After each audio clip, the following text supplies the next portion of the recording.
Kia ora koutou, talofa lava. So this is the last day of my UDL trip to the US and Canada. I'm here in Calgary at the moment.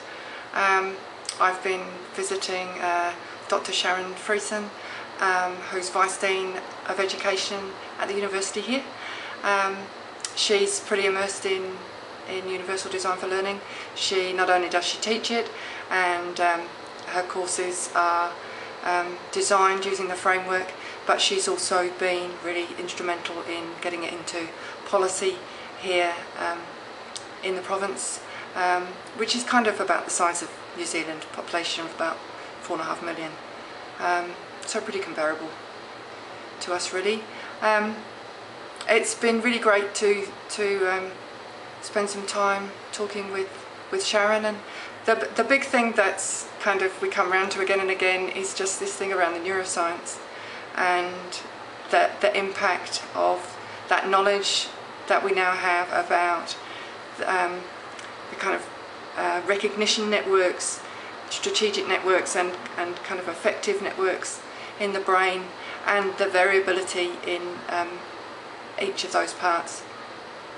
And so, yeah, with the recognition network, so that's kind of like how you first come to something and recognize like symbols, shapes, colours, sound, and that there's huge variability in each of us in how we respond, and also different at different times. Strategic networks are really about how we organise information, and also our motor skills, our motor abilities and our skills. So like those really refined skills, like technical skills like playing an instrument or a certain craft, or like athletic ability, that kind of things.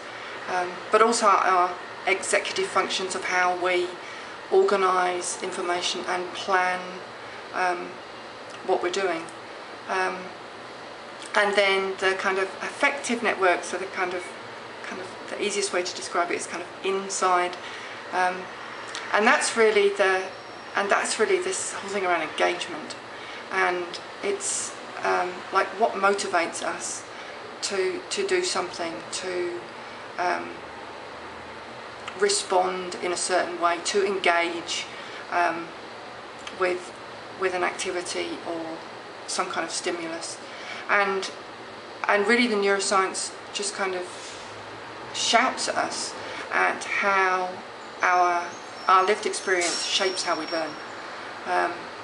So if we think about education and disengagement, it's like for kids whose experiences in school hasn't been great, to expect learning to happen in the same context over and over again. Yeah, it's not surprising that that's hard. But the UDL guidelines, based on the neuroscience and kind of current learning, what we know learning sciences, are really there as guidelines to help us plan for the variability, to provide a framework with which to design lessons. So to look really closely at the goals that we make, our methodology in our instruction, our assessment, and also the resources that we provide. It's definitely not a checklist, but it's I kind of think of it as a bit like an onion. So with layers of an onion, as you come to grips with the principles, you can right from the outset like make a difference in how you engage learners. And then threaded all the way through this kind of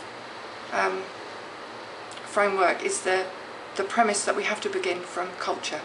This thing of what learners bring, where they come from, their histories, their strengths, and that the framework is built on that premise that we begin there. So yeah, it's been an amazing trip. I've met some incredible people, and and seen some great examples of UDL in practice. Huge thanks to Core Education for the chance to explore this area of learning, and particularly to investigate how we can look more closely at inclusion in schools, how we can use technology to provide flexible options for learners, particularly in the way that we can digitise text, for example.